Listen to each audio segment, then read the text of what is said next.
Welcome back, everybody, to episode number 6 of the DC podcast. Before we get started, a few things. If you haven't already and you're interested, if you like and support the show, head over to imraising.com/the DC cast to donate. Donate any amount of money you'd like, if at all. Donations go to items, studio things such as mics, things to make the podcast better. It'll also go towards prizes for viewers and such. The first thing, if I do end up getting any supporters, donators, will be some sort of giveaway prize, whether it be a Microsoft Points code or a PSN points. That's to be seen, but that's the first thing I'm going to do is I will do a giveaway for the viewers. Let's start the show. It's time for the DC podcast. No, God, please, no! No! No! No! Welcome back, people. I love that intro. That's my favorite intro I've ever made. Gets me going. So recently, E3 has. I'm not 100% sure on this statement that I'm about to make, but I think E3 ended this week. Maybe it goes on this throughout this weekend, but I don't know. I think it's done. But in the spirit of E3, I thought we'd go over some of the new games coming out and some of the games that I'm looking forward to personally, and some of the new / old releases. And I'm talking about Grand Theft Auto for the PC. So I guess what they're saying is for Grand Theft Auto 5 for the PC, it's supposed to be a fall of 2014 release. And when I think of that, Grand Theft Auto was released last September, I think. I think last September was the release date for it. By the time it comes out for the PC, that's going to be nearly a year. Nearly a year gap between the release date for the Xbox, the PS3, and I'm assuming the Xbox One and the PS4, and the release date for PC users. I'm wondering if the interest is still going to be there. Battlefield. GTA 5, it had its time. I beat the game. I know a lot of people who beat the game, but I don't play it anymore. Grand Theft Auto is it's a game that its shelf life isn't as long as a multiplayer game. Although it has multiplayer, that's not its strong suit. Its strong suit, it's definitely its campaign. A lot of effort and detail is put into the campaign. The maps are huge. There's tons of stuff to do, and I think that's its strongest area, opposed to a Modern War or Call of Duty, where Call of Duty is more known for its multiplayer. Are people still going to be interested in Grand Theft Auto when it comes out enough to buy it again? Because chances are, if you're a gamer on the PC, the chances are you've bought it for a console. Because it seems a lot of people, despite liking the PC, despite being a PC gamer, you probably have a console to go along with it. And you've probably bought that game. If you're going to buy it on PC, the chances are you spent the money, a year prior to get Grand Theft Auto 5 on a console, whether it be PS3, Xbox 360, PS4, or the Xbox One. I don't know if people are still going to buy it, because the amount of mods and the things you can do on the PC, it's awesome. What you can do on the PC is so much better than what you can do on the Xbox in terms of personal customization. You don't have the opportunity to build mods on the PC, on the Xbox and the PS3, on the consoles, but on the PC you have so much more freedom than what you're used to having with the consoles. That's a reason why people stay interested, I think, with games such as this that get released at a later date with a bigger customization option. Grand Theft Auto has huge room for customization. There was a terminal map on Grand Theft Auto 4 build, and a guy who had a YouTube video from Terminal back in Modern Warfare 2 built the map, built the Harrier Strike, rebuilt his commentary from his Modern Warfare 2 video. If you don't know, his name is G Unit. And that's the kind of thing that keeps people interested. That's the kind of thing that the PC brings to games like GTA 5. That's the kind of thing that a console can't bring you. And those are things that are going to keep it They're going to keep it interesting for people. But are people really? Are they going to buy it again? Are they going to spend that money? The people who have already played it on the console? Because I think once is enough. I loved it. It was a really good game for me. I really enjoyed it. I played it from start to finish. I played it a lot extra as well. I did a lot of the other things with it. But I don't think I'm going to spend money on it. At least not right away. Steam has all kinds of great sales, and they do put a lot of their games on sale. So there's a chance I'll buy it then. There's a chance that I will eventually buy it, but whether or not I buy it right away, it's to be seen, because I'm not sure I'd like to spend $60 on a game that was released a year ago for the console that I have already beaten. But in saying that, I'm sure it's going to play just as good. I'm sure the game is going to be just as good on the PC as it was on the console. Although I do think Grand Theft Auto is more of a console game when you think of it. You think of certain games, you think, okay, Grand Theft Auto, it's a bit of a console game. The Call of Duties, I'd say they're console games in my opinion. But when you look at games like Borderlands, I prefer that on the PC. Far Cry or Fallout, I prefer those on the PC. Far Cry, games like that can go either way, but I prefer them on the PC. You get the better graphics and it's more noticeable. But a game like Grand Theft Auto, where it's more centered around the map size, what you can do, not essentially the smoothness of the gameplay, I think those games better suit the console, where you don't have to have such a powerful machine to run it. When games like Far Cry come out that require higher perks to run at the highest capability, that's when you get into the PCs that can run it better and that can play it better. And I think the PCs do a really good job of making sure that people are aware of. I don't know if it's the consoles that make people aware, or the PC releases that make people aware, but I think people generally have a good feel for what works on what system, what works better for PC, what works better for console, and I think people generally have a good feel for that. And it's all it's not exactly a black and white thing, but games that are more centered around the machine that can run it, how powerful your machine is, the kind of perks that it takes to run it at full quality. Those are games better suited around the PC, because the PCs can vary in how powerful they are. But a thing like an Xbox 360, PS4, Xbox One, PS3, they're all the exact same. So I think, there's a lot more customization in GTA 5. I just don't know if a lot of people are going to want to buy it for $60 again right away. Maybe that's just me. But I am looking forward to it, though. I think I probably will get it when it goes on sale some point. But I don't think I'll pay more than $30 for it. Maybe not even more than $20 for it. Far Cry 4 is also coming out. I haven't read a lot about it. But I played Far Cry 3, and I actually have Far Cry 2 on my computer. Just coincidentally that I haven't played yet.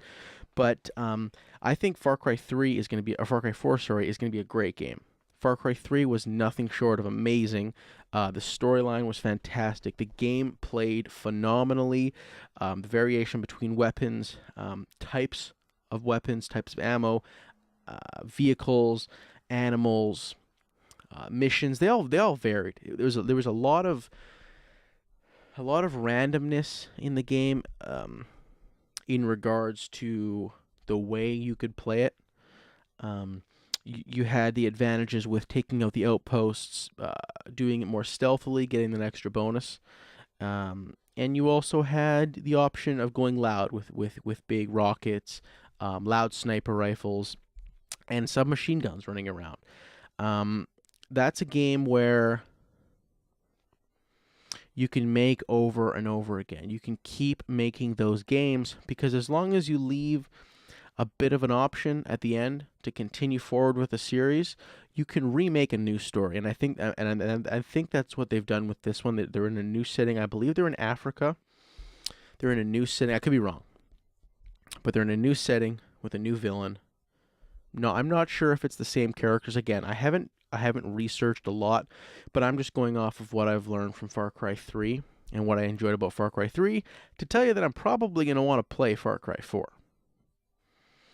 If a previous game is good, there's a chance I'm going to buy its predecessor.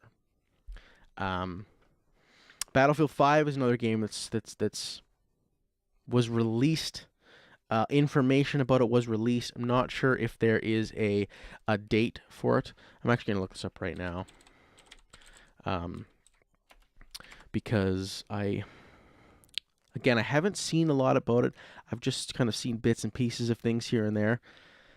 It's Battlefield Hardline is what it's called. And I don't know the release date for it, but I do know it's Battlefield Hardline. And it's a different kind of thing. It's more of a modern warfare thing that they're doing. It's kind of got a cops and robbers feel. One team is essentially the cops who go in and try to stop the robbers, but the robbers on the other team have a loot that they're trying to steal and get to, I guess, a safe point. And I'm not sure if every online game mode is the same, but that's the idea of Battlefield Hardline. It's a cops and robbers style gameplay, and I don't know. I don't know how that's going to work. When you have a game based on one game mode, I don't know how well that works. I don't know how well you can make a game with one game mode centered around your entire game. I don't know how well that's going to work. If Battlefield Hardline is centered around a cops and robbers style game, how well is that going to work for other game modes? If you're there's a lot of game modes in previous Battlefields, but if your game is just, if that's the big thing that you're advertising, what's going to happen with the other game modes? I have barely done any research. So if people know something that I don't, if they've explained something that I haven't heard previous, let me know. Because it's intriguing what they're doing, but I don't know how it's going to work. Games like this that are only centered around one thing, I think tend to get boring. Variety is always good in a video game. So, whether they make it work, Battlefield 4 for me had a really, really, really short shelf life. I didn't enjoy it. It was good to an extent. Part of it was just, I don't like on the PC, I don't like the way they have their separate web browser for that interface. You know how you have to open up an actual web browser. It's not part of the game. The menus where you pick your maps, you pick your servers, you make your weapon classes. That's not actually in the game. It's just an actual web browser that you use. I don't like that, and I think that's why it just felt weird to me. And I didn't play it very much. So I'm sure it's gonna be the same for Hardline, but we'll see. I might pick it up. I might wait, see how other people like it before I pick it up. But it is a Battlefield game, and they usually do a pretty good job with it. The gameplay is usually pretty good. But, anyways, I got new lighting. I don't know if you guys can tell. I mean, it looks a lot better to me. But the way I have it set up, it is. Oh, it's like looking into the sun. It's like looking into the sun with one eye. I don't know what to do. It's got like a bright. Maybe if I put the webcam over here, or if I'm looking. But it's making me like squint. And I don't know the best way to. You can get these caps on it that kind of take away the sharpness of it, but it's really straining my eyes. I picked up lighting from Home Depot today, and it's just mounted on my wall above it. So I don't know. It looks a lot better, and I definitely don't want to change the setup I've got, but I just need something to take away the harshness. You know, if I put, let's see if this works here. If I put a piece of paper, does that take away from the?